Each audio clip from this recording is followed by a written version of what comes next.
ஓம் நமோ நாராயணாய நமக. நண்பர்கள் அனைவருக்கும் வணக்கம். நண்பர்களே, நவக்கிரகங்கள்னு கேள்விப்பட்டிருப்பீங்க.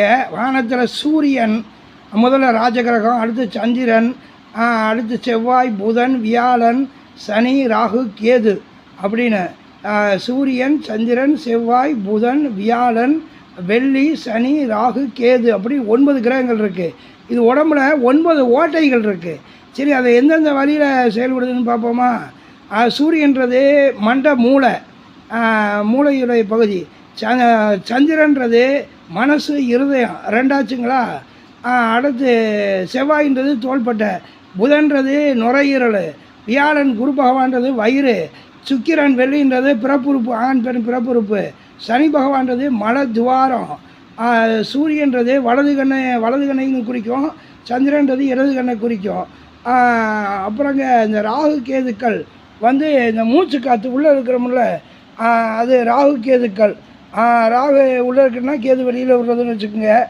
அப்புறம் சத்தம், அந்த ஒளி, காற்று, இது சம்மந்தப்பட்டது. காது, 2 காது, இது சம்மந்தப்பட்டது ராகு கேது பகவான்.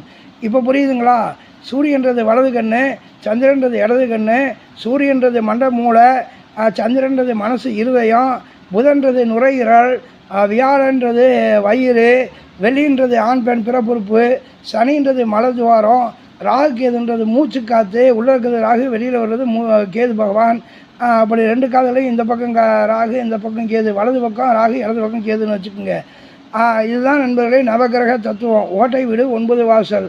இது மாலை நேரத்து மயக்கம் அப்படின்னு ஒரு பாட்டு கேட்டிருப்பீங்க. அதில் ஒரு வரி வருது, உடலும் உடலும் சேரும் வாழ்வை உலகம் மறந்தால் என்ன, இது ஓட்டை வீடு 9 வாசல்னு. இந்த 9 வாசல்களுக்கு நவகிரகங்கள் இருக்காங்க நண்பர்களே. அவை நவகிரக தத்துவம் தெரிஞ்சுக்கணும்.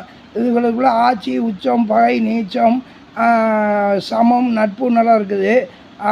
அந்த மாதிரி தாங்க நண்பர்களே. மனிதர்களுடைய ஆட்சி, உச்சம், நீச்சம், பகை, நட்பு, சமம் இப்படியெல்லாம் இருக்குது நண்பர்களே. நம்ம வாழ்க்கையை ரொம்ப சிரமமாக எடுத்துக்காமல் சமமாக வாழணும் நண்பர்களே. அப்போ தான் சிரமம் இருக்காது நண்பர்களே. வாழ்த்துக்கள். வானம் நிர்வாணமாக இருக்குது. நம்ம மனம் சம்மணமாக இருக்கணும். அதுக்காக சமணம் போட்டு உட்காந்து தியானம் பண்ணோம்னா மனசு சம மனம் ஆயிரும். எப்படி சொல்லுங்கள் பார்க்கலாம்?